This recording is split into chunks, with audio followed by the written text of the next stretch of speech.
Hola, este es Alejandro Rubinstein de Latam Wealth. En nuestra primera transmisión desde aquí, desde Chile, Santiago, para comentar un poco brevemente, más que los acontecimientos del día, eh, una pequeña opinión de lo que estamos viendo en los mercados. Eh, Estamos en una situación obviamente sorpresiva para la mayoría de los traders, en donde con razón se ha visto un apetito por riesgo en las bolsas, particularmente la bolsa de Estados Unidos, ante la elección de Trump, bajo la premisa de que, correcta o incorrectamente, va a haber um, una reactivación económica importante, o por lo menos medidas apuntando a una reactivación importante en los Estados Unidos. Medidas en las cuales algunas son de carácter proteccionista, como revisar los tratados de libre comercio, renegociarlos, salirse de alguno de aquellos. Y por otro lado también medidas que apuntan a dar beneficios tributarios a las empresas para que operen en los Estados Unidos, y también algunas medidas de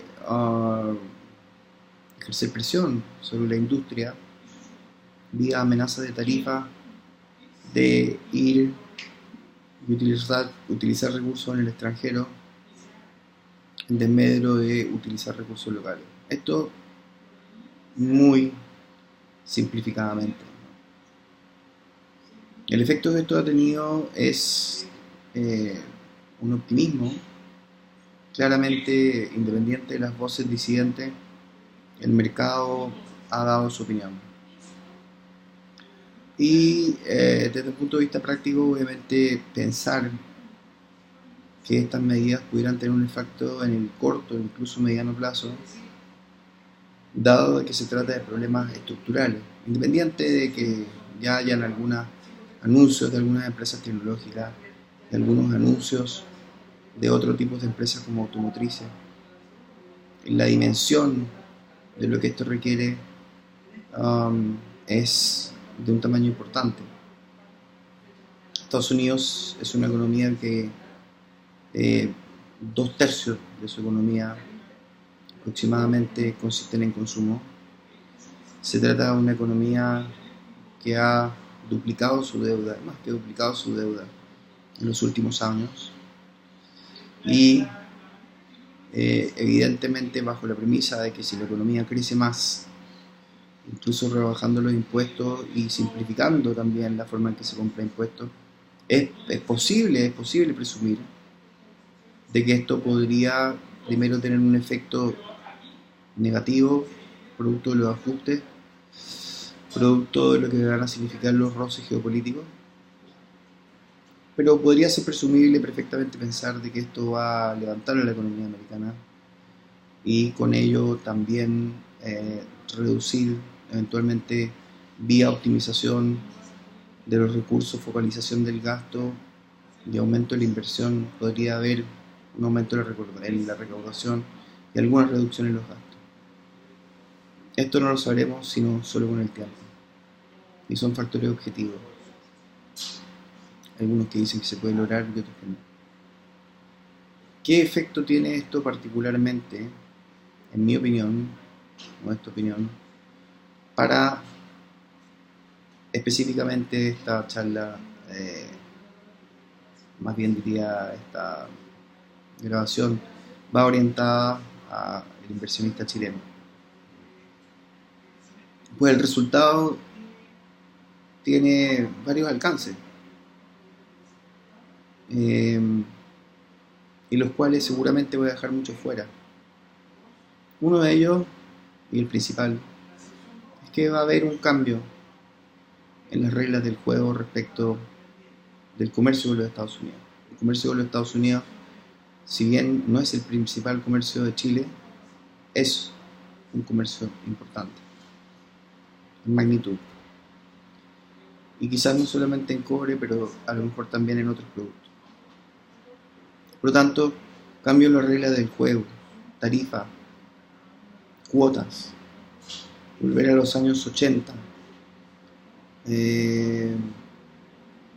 Se dice que puede ser que no sean aprobadas por el Congreso, se dice que sí, hay gente que está tranquila que no. La verdad de las cosas es que hay que siempre funcionar bajo la base de que no se sabe lo que puede pasar.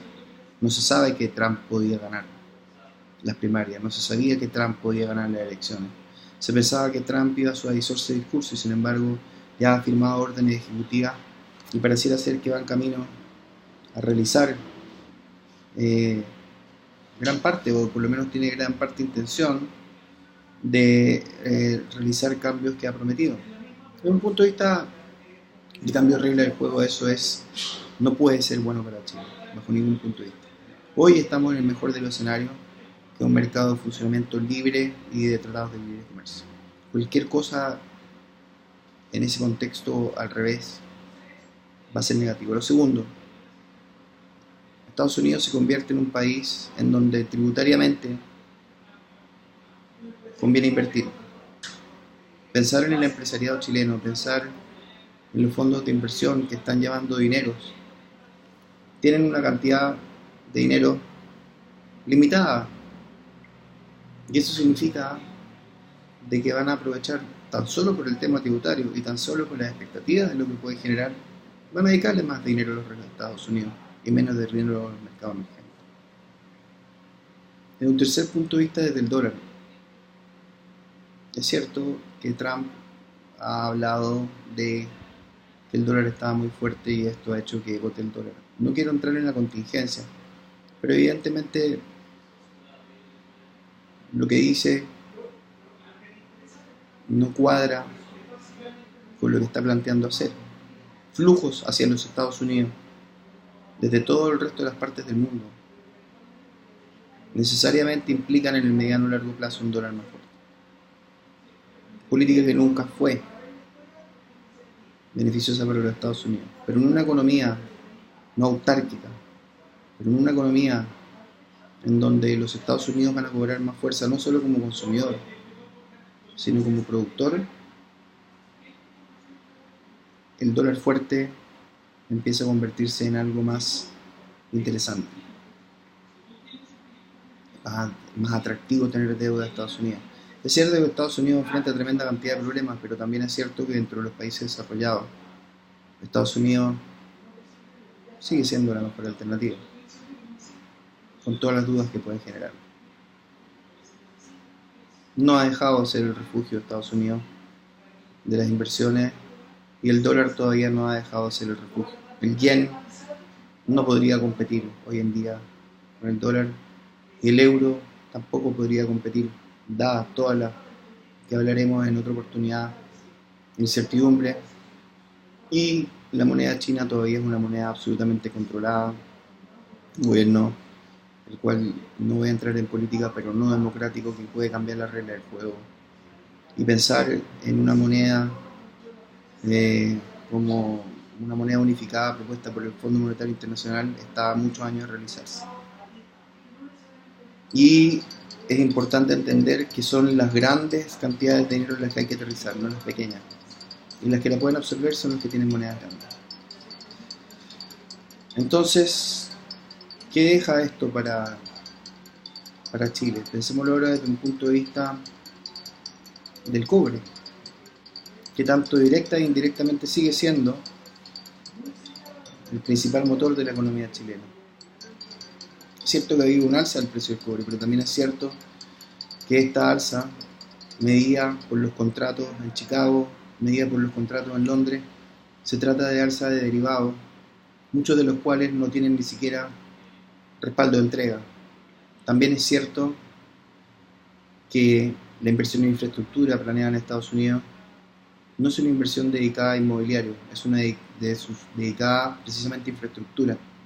Y la infraestructura no es intensiva en cobre, particularmente como lo fue el inmobiliario. Entonces hay que entender las diferencias respecto de esto. China no va apuntando a crecer hacia un 7%, ni bajo las proyecciones de ellos, ni mucho menos bajo las proyecciones de organismos internacionales. Más bien han tenido que inyectar una cantidad muy importante de dinero para sostener su sistema bancario y financiero de una caída, y han tenido que hacer importantes movimientos dentro de su moneda para poder protegerse. Lo que quiero decir en otras palabras es que enfrentamos un escenario en donde los bancos centrales, en particular la Fed y en particular el Banco Central Europeo, van a pasar, después de haber sido las vedettes de los últimos 20 años, van a pasar a segundo plano, claramente en Estados Unidos. Y creo que Europa pronto va a seguir el mismo camino. Y esto va a generar volatilidad. Va a generar volatilidad porque si bien se han establecido los planes, también es cierto de que hay cambios de opiniones y que hay cambios en los discursos. Y esto, en definitiva, va a tardar un tiempo, bastante más de lo pensado. Quiero dejar planteado un tema, el cual voy a analizar en la próxima semana, que es muy claro. El Banco Central, los bancos centrales, para no ser injusto, pero el Banco Central de Chile en particular, y lo voy a tratar de demostrar, tiene un historial de llegar tarde para cualquiera de las dos direcciones, sea para reducir o sea para expandir. Y esto viene dado por muchos factores los cuales puede venir a explicar o no puede venir a explicar, y no se trata de personalizarlo en los presidentes de la institución, sino que se trata de personalizarlo en cómo ha cambiado el mundo económico desde la creación de los bancos centrales, y en particular también la creación del Banco Central de Chile. Una reducción de tasa hoy y otra en febrero y otra en marzo llega lamentablemente demasiado tarde, en mi opinión. Hasta la próxima semana.